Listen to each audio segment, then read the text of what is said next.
يا بنات ازيكم عاملين ايه؟ رب تكونوا كلكم بخير. ريفيو النهارده عن كوريكتور من لا روش بوزي، فتابعوا الفيديو. ما تنسوش تعملوا لايك وشير وسبسكرايب وتدوسوا على علامه الجرس عشان يجيلكم اشعار ان نزلت فيديو جديد. فيلا بينا نشوف الفيديو.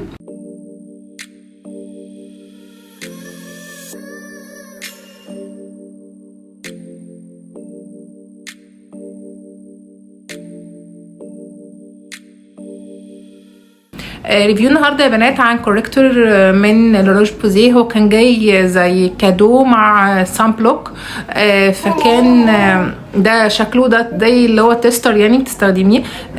طبعا انتوا عارفين البراند ده غالي جدا، فهم عشان يروجوا للكوريكتور بتاعهم فعملوه يعني زي عينه كده تتوزع مع السان بلوك. طبعا هو استيراد شركة لوريال. ده كان حجمه 10 مللي، يعني زي ما انتوا عارفين اللي هو زي ترافل، الحجم بتاعه ترافل سايز. ممكن هو كتستر، يعني انتوا عارفين ان شركة لا روش طبية شوية، فانا استخدمته ككونسيلر لانه ككوريكتور يعني. فانا بالنسبة لي ما عنديش تصبغات الحمد لله يعني. الحمد لله ما عنديش تصبغات، فانا استخدمته ككونسيلر تحت عيني. بصراحه كان حلو جدا ولونه حلو جدا. فتعالوا اوريكم شكله. ده الشكل بتاعه.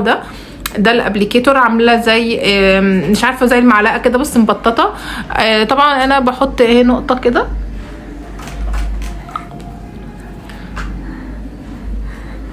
هو بصراحه الكفرج بتاعه عاليه جدا يعني. بصوا انا عندي هنا شويه احمرار، بصوا هيغطي يعني. هو فعلا كوريكتور لو في اي مشكله في البشره. بصوا انا لسه ما وزعتش ده. شايفين التنويره اللي تحت العين عامله ازاي اهو. بصوا شايفين الطبقه قد ايه يعني. بصوا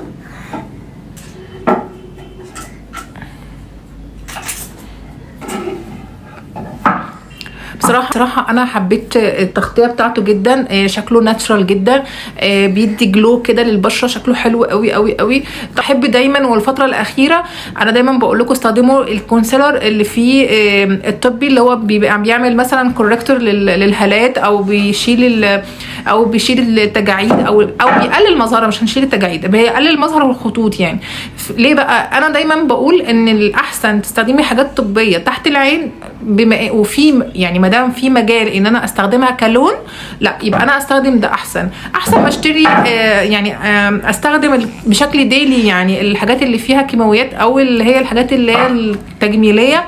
هتجهدني وهتعمل بس هتبقى مجرد تغطيه بس مفيش منها فايده. انما التاني هيبقى بيديني تغطيه وكمان فيها افكت كويس قوي، ان انا بداري هالات وفي نفس الوقت وبتعالج لي الهالات كمان، وفي نفس الوقت كمان بتقلل لي شكل مظهر الخطوط بس. وكان ده ريفيو النهارده، ويا رب يعجبكم. ما تنسوش تعملوا لايك وشير وسبسكرايب وتدوسوا علامه الجرس عشان يجيلكم اشعار ان نزلت فيديو جديد.